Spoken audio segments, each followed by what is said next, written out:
Okay, so in this episode, we're going to talk about the letter that Charlie Kirk sent to Netanyahu. It was published yesterday, I believe, and Candace did not address it on her show yesterday, but she did respond to it today. I did watch Nick's episode yesterday or last night where he talked about the letter, he read through it and gave his thoughts, and so I'm going to give mine as well. First, let's start with some of the backstory. Why exactly is this letter being published? So after Charlie Kirk was assassinated, either on the 10th or the 11th, Netanyahu gave an interview and he basically read out a portion of the letter, and Candace basically clapped back and said, hey, you're not being honest here. We need the full letter. So I am going to play a clip of what Netanyahu said, and then we'll get into what Candace said a little bit later. He said, he wrote me a letter on May 2nd this year. He said, one of my greatest joys as a Christian is advocating for Israel and forming alliances to defend Judeo-Christian civilization. A few weeks before the tragedy yesterday, I called him and I spoke to him and I said, please come to Israel. I invited him to Israel. And sadly, that visit will not take place. But he was a defender of our common Judeo-Christian civilization. He was unbelievably excited to walk in the footsteps of Jesus here. He valued our bond, the bond between America and Israel. He did so many things to defend free speech. He had his truth. He stood up for it. Okay, so I'm actually going to play it again because I was looking at the letter that Charlie Kirk said, and I don't think it was word for word of the first two sentences, so I'm just going to go back to it really quickly. Okay, so I don't think he read it out exactly how it was written, so it's not an exact quote. So the letter says, one of my greatest joys as a Christian in advocating for Israel and forming alliances with Jews in the fight to protect Judeo-Christian civilization. Okay, so that was Benjamin Netanyahu talking about the letter. He basically just read the first sentence, and it wasn't a word-for-word quote of the first sentence. And then I also let the clip play a little bit longer so that you could see that he didn't really bring up anything else specifically from the letter, at least from my understanding. So now what we're going to do is play a clip of Candace responding to what he said in that clip that we just played. It seems like maybe there's a little more to the story. No, there definitely is a little bit more to the story. First and foremost, that letter he is holding up, he is severely misrepresenting. Those sentences are real, but I am calling upon Bibi Netanyahu, the dear friend to Charlie Kirk, to publish the letter's entire contents. Don't start with just two sentences. Publish the entire thing. You're holding it. I'm saying you're severely misrepresenting the contents, that in May, Charlie was concerned about Israel and their influence on American politics and how they were pushing things that he felt were in conflict with his beliefs, free speech, here in America. Bibi's holding it up like Charlie just in May said, hey, you know what? I just want to write a love letter to Israel. That's how it was presented. Would you guys agree? That's not how it happened. Okay, so that is the end of that clip. And so there are no obvious plans to abandon Israel, and there's no kind of evidence that he's changing how he feels about Israel in terms of supporting Israel, the government. He is more so saying, hey, we need to do even more to get people back on our side. So it's not like he's saying, hey, I'm concerned, you guys are doing too much, you're stepping on our rights and all of that stuff. So that's not the tone of this letter. And so Candace, in my opinion, is incorrect here. He's not pushing back and saying, hey, this is a free speech issue. He's not making us think that he has any concerns about what Israel is doing. He thinks that they're not doing enough to defend themselves. And so I think she is wrong here. However, I think that the fact that this letter has been published is actually a little bit more revealing than what she initially tried to claim. Let's get into my thoughts about this letter. Basically, in the letter, he says that he started writing this in April, around Easter, so that would have been April 20th, and Netanyahu, the letter was dated as May 2nd, so he basically got it within, 2 to 3 weeks of him starting the letter. I don't know why it took him so long to write it. Was he trying to get the tone right, trying to get the wording right? Was he hesitant in even sending this letter to Netanyahu Netanyahu. And I know that when Nick read this and other people read this, they are basically saying that this is a love letter to Netanyahu. And I do agree with Candace's claim that him reading that first sentence, it does make the rest of the letter seem like it is a love letter to the government of Israel, Israel the Holy Land, and then also Netanyahu himself. And that's not quite the tone of the entire letter. So basically, this is a love letter, but it's full of criticism, and you can even say that he's kind of placating Netanyahu here and giving him a lot of praise, while also at the same time giving him a lot of criticism and negative feedback. So it's almost like a backhanded compliment in a sense, and I don't think it's intended to be a backhanded compliment, but he's really just trying to kind of smooth the waters because of what he is about to say is probably not going to be received well. At least that's my impression of it, because he does constantly throughout this letter reassert, hey, you know, I'm pro-Israel, I'm on your team, I'm defending you guys, I'm defending her, meaning Israel, and all of that stuff. And so he's constantly throughout this letter trying to remind the reader that he's on their side. Now, in terms of how the letter makes Charlie Kirk look, I think it makes him look really bad. So in the US, we have a term called simp, and basically a lot of guys hate other men who simp, or they basically just do too much to impress a female. And that's kind of the energy that this letter gives, just because of how much it's full of praise, while at the same time asking for permission to give this feedback, or hoping that this feedback will be received well. And honestly, this was a 7-page letter, and it really should have just been a 1-pager, straightforward and to the point. I have no idea why it is 7 pages. Like, most people who are super busy do not have time to read a 7-page report on whatever issue it is. Like, if they're dealing with 50 issues, they do not have time to read 7 pages per issue, right? And so this really should have been a 1-pager, and so this speaks to the fact that he is taking 7 pages to say all of it when it could have been much shorter, to the point. Either he likes your ideas or he doesn't. He calls you to discuss them more, but this is really a lot of effort to convince Israel, the government, Netanyahu, to take him up on these suggestions that he has. I also noticed that in addition to him having this placating tone, there is no real authority in this letter. He's not saying, hey, you know, you need to do these 7 things in order for me to continue being your partner, take it or leave it. He does not have that energy. He's more so like, hey, you know, I really like you, but, you know, if it's okay, I do want to give you this feedback, but it's okay if you don't like it, but I really hope you like it. That's the energy of the letter, and it is a little bit off-putting, because you wouldn't think of him as having to do all of that given the position that he has. So imagine if Trump, Obama, or any other person, a male figure that you like, writing this letter, and you came across this letter that they wrote to somebody.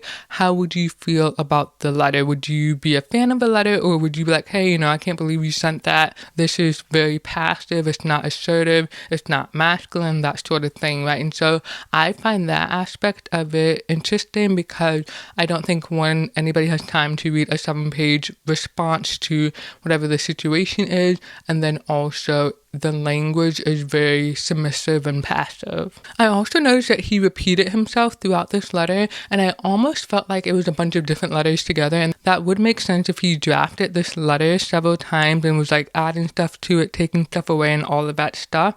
And so I am curious about what his process was like in putting this letter together. And one thing that he did repeat a lot was the press secretary comment. I was really surprised that he either couldn't confirm, or I guess assert, whether or not Netanyahu had a press secretary. I feel like he should know the answer to that if he's working directly with Israel or Jewish donors or whatever on behalf of Israel. He would at the very least know whether or not he has a press secretary. But I think his point is to say, like, it basically appears as if you do not have one because of how little involved you are and how much of a presence you do not have when it comes to defending yourself in the first person and from a first person perspective. And I also thought that he pointed out things that makes Israel look bad. So he pointed out the weapons of mass destruction. He talked about basically how our generation, like the younger generation, like millennials, basically, we were lied to about weapons of mass destruction. As a result, we don't believe the government. And then he was also saying something, and he changed between they and them and kind of we. And I want to see if I can find that really quickly. So my generation grew up with disasters in Afghanistan and Iraq. We were promised there were weapons of mass destruction in Iraq, which proved to be a lie. Our generation was also lied to by the governments of Israel and the US that COVID vaccines were safe and effective. Israel intelligence missed the boat on October 7th, but we're asked to trust Israeli intelligence 100%, that Iran is on the cusp of obtaining nuclear weapons. Young conservatives are very skeptical of government proclamation. We don't fully trust intelligence assessments. So that use of we there is interesting because you're including yourself in that. So I thought that that was very interesting. So yeah, so there's a lot of, I guess, not necessarily coded language, but if you're really dissecting this and reading through this, there are a lot of things that stick out to you that would be super interesting and kind of weird to include in this letter. And then he also references like the beepers and the pagers, and obviously I think in Hezbollah they had pages that blew up and all of that stuff, so why would you include things that makes Israel look bad? But at the same time, if you're expecting this letter to be read by multiple people, you would want to, I guess, include stuff like that in there to show that you're being transparent and you're being forthcoming about the things that people perceive negatively about Israel and how to combat that and address it. One other thing that I want to point out with this letter is that I'm not sure what page it's on, but basically he's talking about, hey, you know, create this network where basically you guys can give first person perspectives instead of basically having influencers and subcontractors in the US advocating on your behalf. You guys need to do more of the heavy lifting and all of that stuff. And he suggests a network called ITN, Israel Truth Network. And the first time I read through it, because I read through it twice, I read through it the first time and I was like, oh, this is super interesting that this is a name with the network at the end. And then the second time I read through it, there was something that caught my eye where he was basically saying, I spoke to a pro-Israel friend who said, does Israel even care about, I guess, how they're perceived or whatever? And it, for whatever reason, made me think that that was Tucker Carlson who said that. And I only thought that because I felt like ITN was basically a play off of Tucker Carlson Network. And so once I read through it again, I was like, oh, I wonder if Tucker said that. And if it wasn't Tucker, I wonder who that friend was. And so that's super interesting because I wonder if there's any other references to other people that are kind of included in this letter that's not really obvious. And then I was also a little bit confused because throughout this letter, he's basically saying, hey, Israel, the government, you guys need to do more. You need to get first perspective opinions and stuff like that out there, content out there. And then he basically turns around and puts together an event to kind of get more American influencers involved. So I was a little bit confused by that because that either signals that you are just going to do that until Israel gets more first person perspectives out there, or they didn't take your suggestions. And so I just found that super interesting because he's basically saying, hey, you know, you guys need to do more, we need to do less, but then you're putting together this event where it's basically you doing more because you're literally having to put on the event. And then he was the one who contacted Bill Ackman and all of that stuff. And so it just seems like he's having to do a lot following writing the 7-page letter. And so with this 7-page letter, we don't really know the response, or at least I don't really know the response. Did they write him back? Were they happy to get this letter? Did they like his suggestions? Were they angry? Were they upset? And I find that super interesting. So I want to walk through the timeline. We have this letter from May. Then we have the June or July focus group, and it's actually July 24th, 2025. But I don't know when it was filmed, so I don't know in terms of when the May 2nd letter was written, when was this focus group filmed. And so there's an interesting clip, and I think I may have included it in a past video where I talked about this, and so we're just going to go ahead and play the clip. You're going to inherit all of these issues. So no, again, the reason I'm doing this is that the reason we're doing this focus group, and Andrew will attest, I've been trying to tell them that there is an earthquake coming on this issue and in the country, and they don't believe me. So I'm like, why don't you just hear it from people? Okay, so I really want to know now when this focus group was filmed, because if you just wrote a 7-page letter and then you're coming out and saying, hey, I've been trying to tell them, they don't believe me, that indicates, if my timeline is correct, the May 2nd letter, then this focus group in June or July in terms of filming, not when it was released, that either indicates that they did not like your suggestions, they blew you off, whatever, right? And so for you to come on camera and say, hey, they don't believe me, that means that your 7-page letter possibly was not received well, or it was just ignored altogether. So I find that very interesting. Then in terms of the timeline, we have the August interview with Megyn Kelly, and then we have the interview with Ben Shapiro, and I think they said that was literally the day before his assassination. Now, in terms of the May letter, I'm not really sure if the letter is relevant in the sense that we think it is, because basically the only reason it was published is because Candace said, hey, you're lying, you need to publish the full letter, and in doing that, she already put the idea out there that this was not a relationship that was on good terms by the end of it. And so really what matters is what happened leading up to his assassination. But the letter helps us date how he was feeling, because if he started this letter in April, around Easter, and he's saying, hey, I've been trying to advocate for you guys, I'm getting frustrated and all of that stuff, and then I'm being called an anti-Semite. If this is happening in April, what do you think is happening by August, September, all of that stuff, right? And so it does help us kind of pinpoint kind of the progression of whatever he was feeling leading up to his assassination. And so I do think that Candace is correct that the letter does misrepresent the relationship, because if you have a strained relationship in August, September, you can't reference a letter from May that makes it seem like everything is good, when in reality he is praising you in the letter, but he's also criticizing you very heavily. And I actually put this into Chatgpt to see what it was going to tell me about this letter, and so I did have to kind of push back on it a little bit, because I basically, let me find this.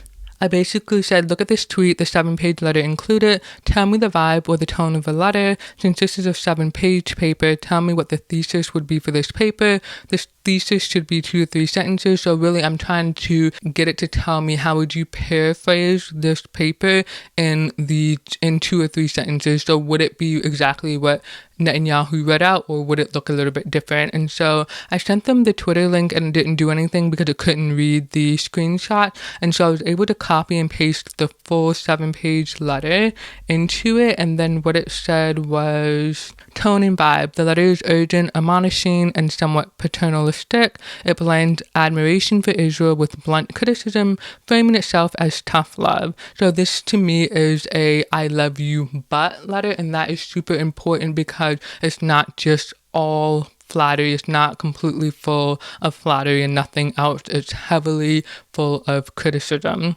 And then back to ChatGPT, the tone swings between deep concern, evangelical zeal, and political campaign style strategizing. There's a mix of flattery, you are an eloquent defender, and frustration, PR malpractice, stop this retreat. Overall, it reads like a consultant's memo crossed with a political pep talk. And then it gave me a thesis, which basically wasn't what I wanted.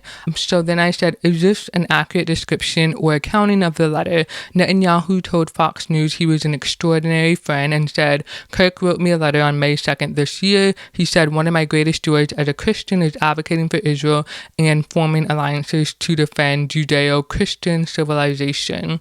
And then ChatGPT said, yes, that's a fair and accurate accounting of the letter. In the first paragraph, Kirk opens with, one of my greatest joys as a Christian is advocating for Israel and forming alliances with Jews in the fight to protect Judeo-Christian civilization. So Netanyahu's paraphrase matches the actual text. Netanyahu calling Kirk an extraordinary friend is his own characterization, but the quoted portion from Kirk's letter is essentially verbatim. And then it says, would you like me to check whether Netanyahu actually said that to Fox News on record so you can confirm both halves, the quote and the context? And then I said, are you sure it is accurate? It is quoting what Charlie Kirk said, but it only quotes a small part of these 7 pages of text. It does not capture the tone of frustration. And then it says, "You're right to be cautious." The quote itself, "One of my greatest joys as a Christian is advocating for Israel and forming alliances to defend Judeo-Christian civilization." It is accurate because those are Kirk's own words from the opening paragraph. But your instinct is correct that presenting only that line is not a full or balanced accounting of the 7-page letter. Here's why.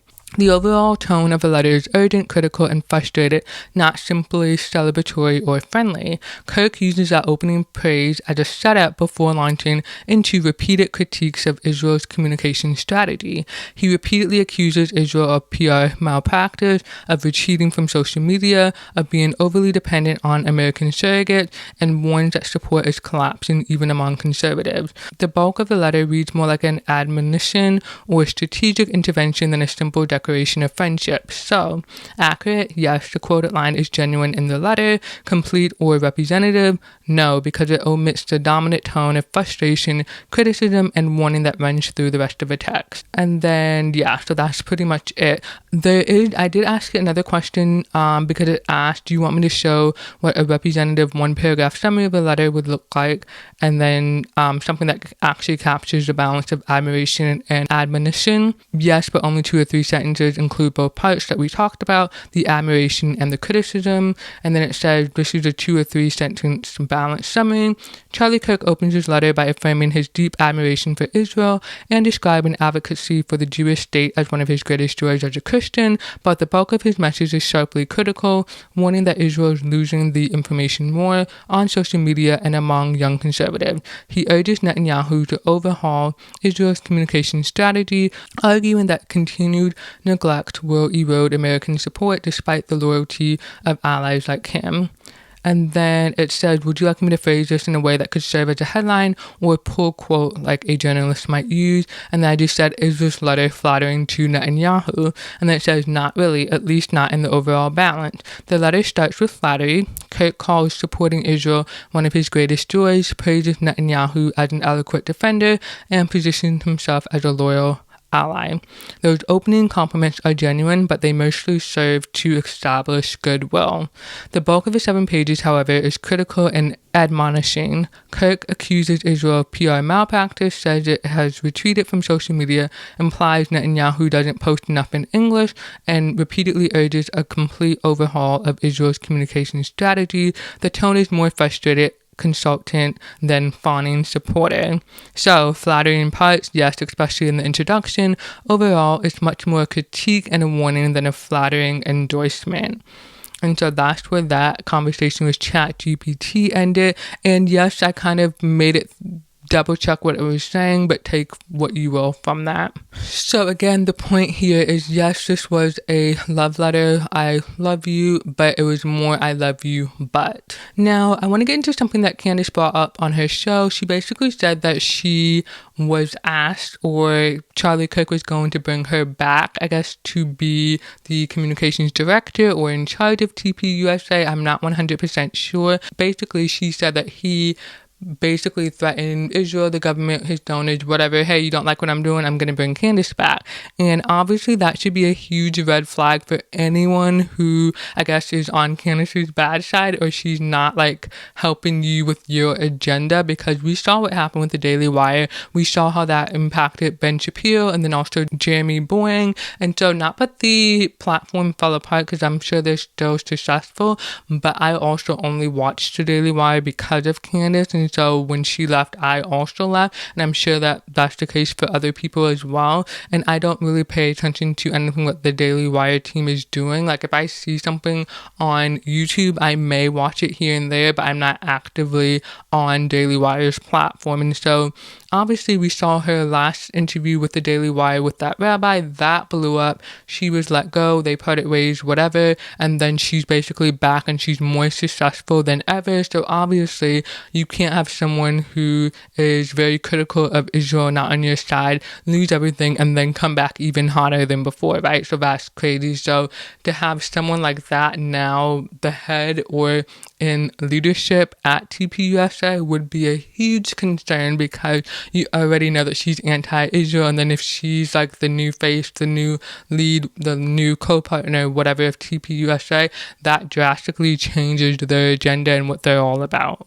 I am more likely to believe what she's saying about Charlie saying that he was going to bring her back, and then within 48 hours later he was assassinated. I kind of believe this because Eric Bolling went on PBD's podcast and he basically put the idea out there, and he said, hey, well, you know, she could be the next heir, but they're not friends, and so why would you even say that? Like, I'm sure nobody was thinking about her being the heir to TPUSA. Like, I didn't even associate her with TPUSA, and I didn't know that she was still touring with them, because again, I'm really just watching what she's doing on her show and not necessarily her appearances on other platforms, especially tours and stuff like that. Like, I'll watch if she does an interview on a different podcast, that sort of thing, but not necessarily the tours, right? And so him saying that on the PBD podcast, he put that energy out there, but he was also kind of, I guess, debunking it and saying, well, this was not going to be a thing because they're not friends anyway. But here she is saying, well, actually, yeah, we were still friends, we were still talking, we were still in touch, and I actually toured with him last year.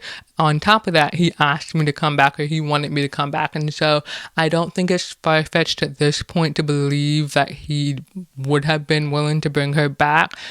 But I also understand that bringing her back, the implications of that, considering everything that happened with the Daily Wire. So to kind of summarize that better, she's the worst person that you want to be the head of TPUSA, because she basically lost everything when she stood up to the Daily Wire, Israel, the government, and all of that stuff, and she's still doing her thing. She's still successful. She still has millions of followers and all of that stuff. And so her being the head of TPUSA would be really damaging for the pro-Israel agenda. Alrighty, so that's everything that I wanted to cover in relation to Charlie Kirk's letter. Let me know your thoughts on everything. I tried to do a little bit of a deeper dive on what I noticed in the letter itself versus just kind of recapping what we already know. So hopefully you enjoyed this letter, but definitely let me know your thoughts on the letter, Candace, and Charlie Kirk. Thank you for watching, and I'll see you in the next one.